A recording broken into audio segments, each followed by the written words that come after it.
Just sharing some different insights, some different things that I've come across in my journey, some of my own lessons. Um, I like to say I'm no expert or guru, so yeah, just little tidbits that can be helpful. All right. But as Mike mentioned, today I want to dive a little more into the fitness movement and speaking on yoga as well. Last week we spoke about some different components of meditation, some different aspects. And before that, we gave a general overview of some different elements of holistic wellness. Mhm. So, with today's movement, a lot of these things that I say are throughout these series, nothing new, nothing like mind blowing. but, You you haven't know, invented anything? Not yeah, yet. not yet. Not yet. But it's certainly often the case that we need reminders, as to the uplifting habits that we could be entertaining, and also hearing from people who do it and live it, and who have their own perspectives. Because often the case, you can hear the same message many different times, but a specific instance, maybe with a specific energy behind it or a specific word choice, can unlock a new awareness True. within someone. Yeah. Yeah. So that's to say, I don't need to sell anyone on the magic of fitness. Right. I believe that everyone knows, for the most part, the benefits of fitness. Yeah, I think that the body was designed to move. Is that right? Yes, absolutely. All right. Because I think that that's something that's sometimes people aren't that taught or don't understand that basic truth. Yes, indeed. And so throughout today, I'll share some, again, some very tiny tidbits and perspectives, some different notions that might make some more sense of different things. Because, at least for myself, when I can intellectually understand something to a greater degree, perhaps with the evolutionary perspective, and perhaps with a spiritual perspective or energetic perspective, emotional perspective, some new way to connect to it, I can understand it and embody it to a greater degree. Yeah. So with this fitness, as you mentioned, the body definitely being designed to move. So if we look back to the times of our ancestors, really there was always some kind of activity being done. So, whether going out to hunt or to gather and collect food, or whether attending to the children or to the crops, or just wandering around looking out, scavenging different things, there was always a sense of movement, and the tribe often being nomadic, you know. Again, everything is just on the move and it's a very active lifestyle. Right. Well, these days, 21st century is pretty much the most sedentary humans have ever been, Yeah. you know, Yeah. in whole existence. So to have such a stark difference doesn't allow for just different neurochemicals to fire off. And a lot of these neurochemicals being rewarding, to the body, to the mind. For example, serotonin being released, through physical activity. Mm-hmm. But if you're just sitting around, this isn't going to Not release. gonna happen. Yeah. So, yeah. So it might seem obvious again, but I think just like a zoom out general statement, there are a few key questions that one can ask if they're feeling a little off, whether a little lethargic, slumped, or anxious, or a little depressed. Some of these foundational questions that can be asked, is am I well nourished? Have I been eating well? Am I well hydrated? Have I been drinking quality water consistently, sufficiently? Am I well rested? Have I been sleeping enough? Have I been resting enough? Am I stressed? And if so, can I reduce the stress? Mm. Am I disconnected? you know, What do you mean? so What do you mean disconnected? so socially, Okay. from others, but also it can be disconnected from oneself, or in a bigger view, disconnected from one's purpose. Yeah. Okay. How important is that purpose? Okay, key. And I'm gonna tie it back to movement. Right. So this won't be a total hodgepodge tangent train. Yeah, we can do a whole video on purpose, and we probably should. Yeah, all right. This would be the purpose preview. So, with purpose. Without purpose, we're sailors wandering at sea with nowhere to be. Just allowing the sea to drift us off in any which direction. But having a purpose is having that North Star, knowing the direction you're going and how you're going to land to a destination. Now, it might not be the exact same port or place which you had thought, but ultimately, it's going to be a greater result than what one would have arrived to had they had no purpose, no direction. A quote that's often said is that if one doesn't work towards one's dreams, you'll end up building up someone else's dreams. Right. Yeah. Oh, yeah. And so the purpose too is just like a galvanizing, energizing, activating why and drive, behind one's life. And also too, I'm just gonna drop a whole bunch of tidbits, but I'll not release all my secrets. Yeah. Plus, we don't. We have to watch the time. I know Yeah, we've cool. already gone into about 10 minutes into this video. I think almost. So. So I'll say this final thing and then connect it back to movement. So also there is this notion of the RAS, the RAS, or reticular activating system in the Okay. brain. And this is what filters out information and stimulus, because at every which moment there is such an abundance of stimulus that we could not possibly take it all Right. in. So the brain, with this RAS, with this particular activating system, filters out what is important to one, and what is deemed important, are the things we give attention to, and the value that we've placed on things subconsciously, throughout time, through our conditioning, through our upbringing, or through the repetition of our habits, where we put our attention, etc.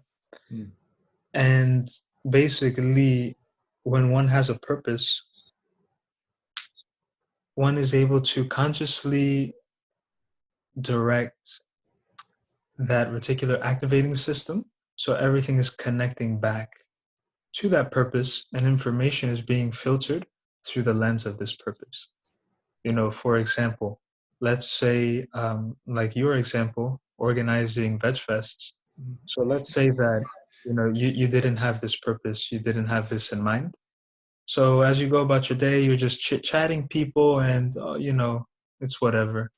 But then let's say you do have this in mind, and let's say that you're looking for a venue, and same conversation, someone mentions how they have this awesome space that can fit an event for thousands of people, blah blah blah. And then since VegFest was on the mind, since you had that purpose, you can you know uh, key information detected and then connect to it. All right. It's like that saying where when preparation meets opportunity, right? Yes, indeed. Yeah. And so how fitness relates and connects to all of this is simply that without physical energy and vitality, very little is going to get done in the direction of our purpose. Because I can have the biggest dreams in the world, the most elaborate plans, the deepest drives and motivations. But if I'm physically unwell, and I can't keep up with the workload, or my attention just drifts because I'm mentally fatigued, because I'm also physically fatigued, then these things will not connect. Right, and I think that the physical, the movement, that aerobic type movement is important to for your mental state, right? So you can easily become out of balance mentally and not be able to make progress towards your purpose. I can totally see that just by ignoring exercise, simply by doing that. Yeah, truly, truly, truly.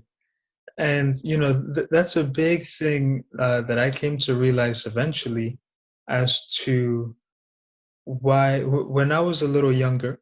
I mean, I'm still relatively young, but after high school and like earlier in my undergrad career, it was very turbulent, very wavy time. But that was due to a variety of different reasons and variables. But one key thing was that I had gone from very rigorous and very consistent fitness regimens, whether through playing soccer year round or swim varsity, other things like this, to like literally no physical activity. Uh, Yeah, and I think like when I did the calculations, I would have been working out or doing something active for maybe around like 13 hours a week, to then going to like maybe 2 hours a month. oh my gosh, yeah, Yeah. 13 minutes a week. Yeah. And so when that happens, one thing that can happen with athletes is that because they are consistently training, Hmm. essentially these different neurochemicals are at a baseline higher levels in the body. Right, And so when they stop or they have an injury or they just leave the sport, whatever the case is, right.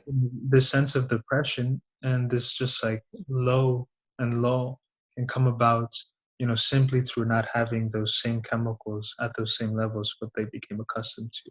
Yeah, I have an experience actually. I used to be a long distance runner. I don't run long distance anymore, at least not now. But I used to train for a couple marathons. And during the marathon training, what you're supposed to do is you work up your long distance runs. A marathon's 26 miles.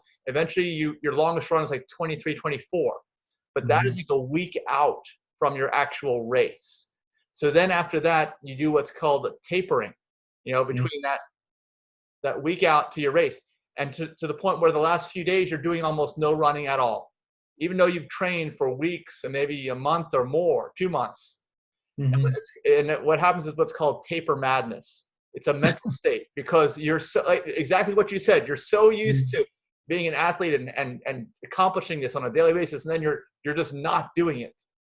That's all purpose because you actually get to heal and you'll be better off for your actual race day.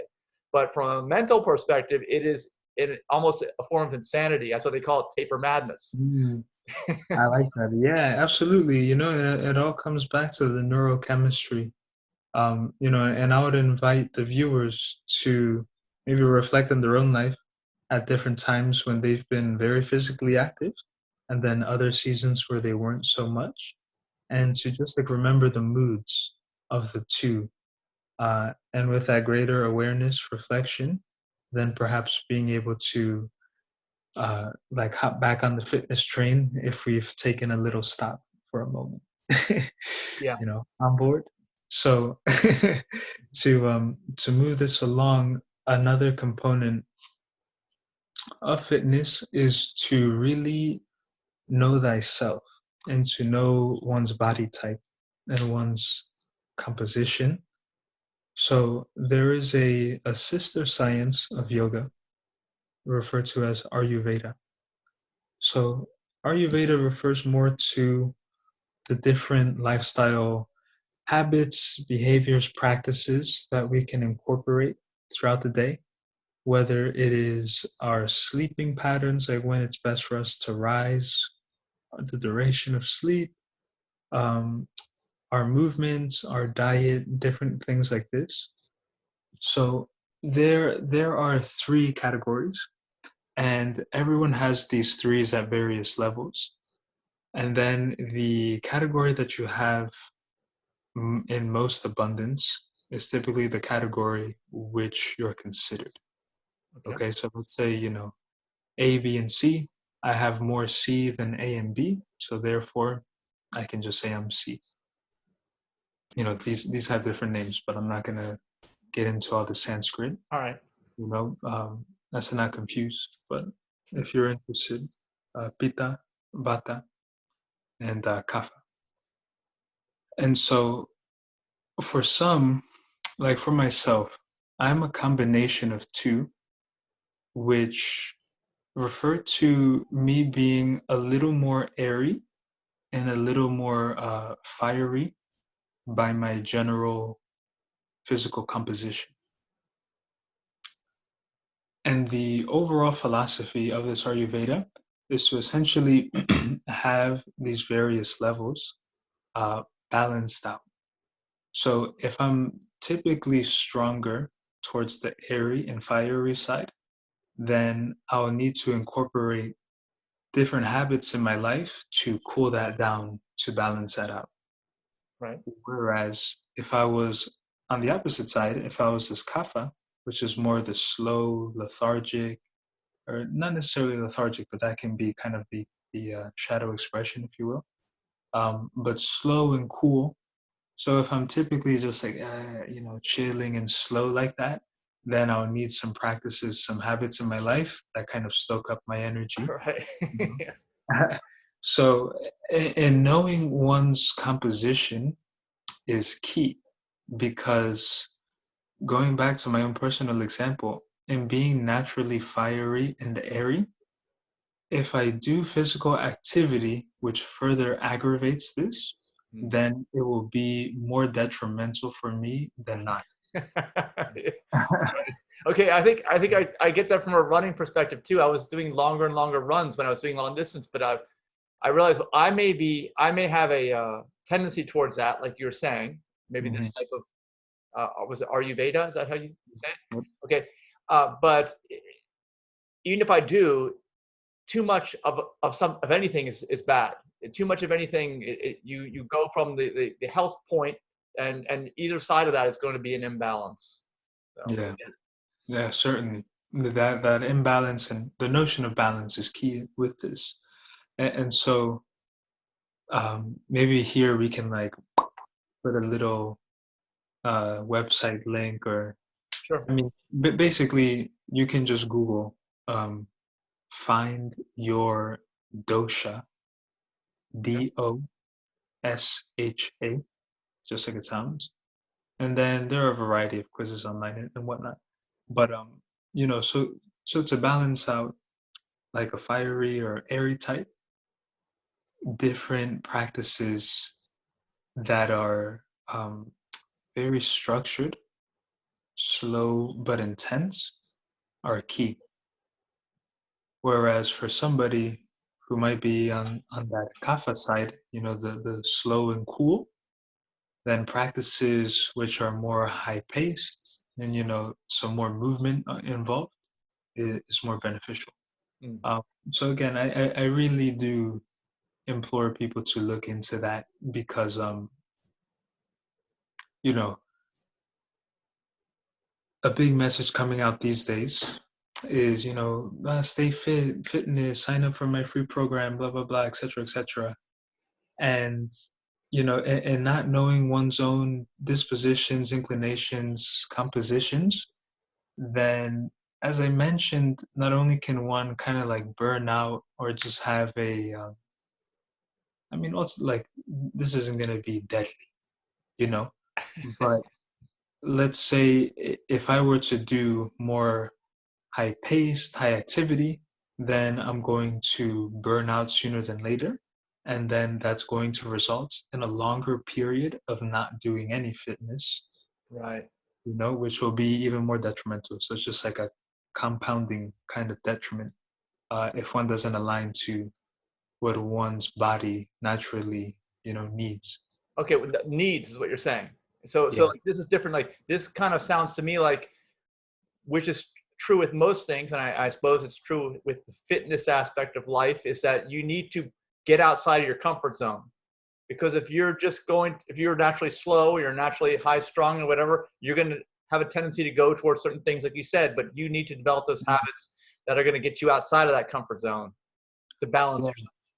yeah, indeed, indeed. It's also like the notion of, wants versus desires. I mean, wants versus desires. Desires Needs. versus needs. Yeah. Yeah. Yeah. So yeah, just doing what one needs more so than what one wants, and Okay. they'll As be I let free. you know, we only have a couple more minutes, maybe 4 minutes left. So Okay, I know we excellent. tend to go on these things. Yeah, yeah, I love it. But so I'll speak some on yoga. Since I'm a yoga instructor, I can speak more so strongly on this. So again, yoga is something that I don't really need to introduce at this point. It's I'm just going to assume whoever's watching still at this point has practiced yoga or has been curious or is a avid yogi already.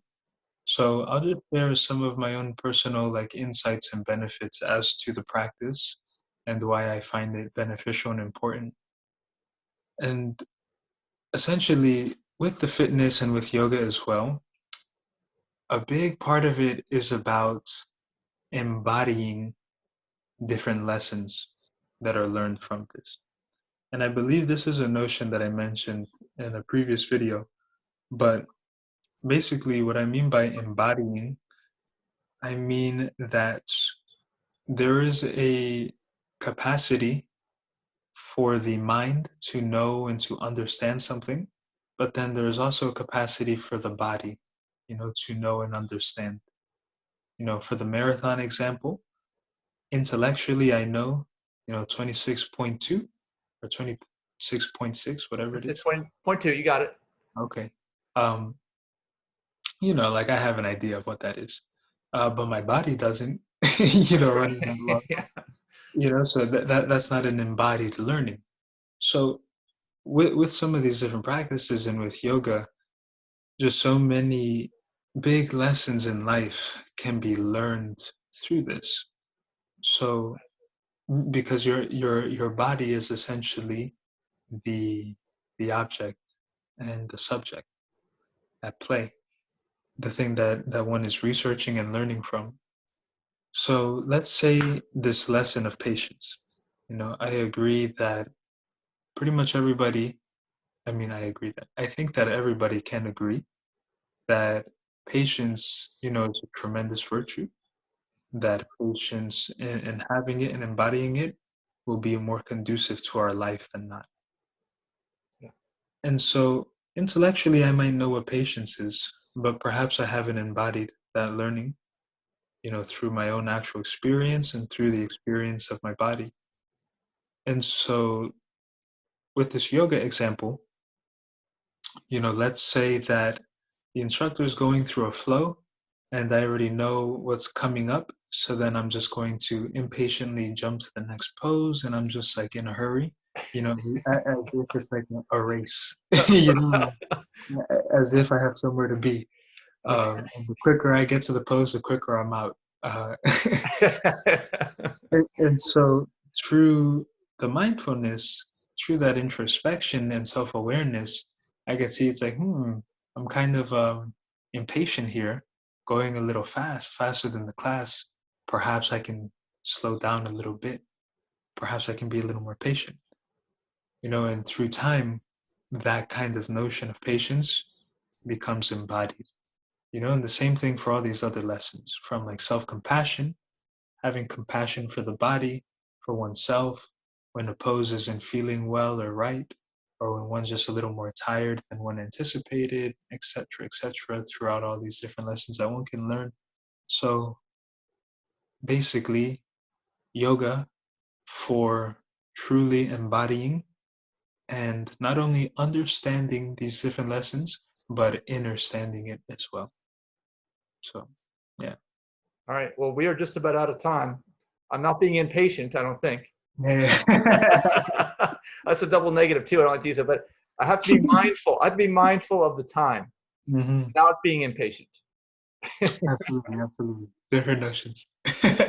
Right. So, all right. Well, thank you so much for all of this insight as usual, and Yes. look forward to the next video. And there's always so many things to talk about. We probably brought up a couple more 3 or 4 right here that we can talk about and make completely new videos about in the near future.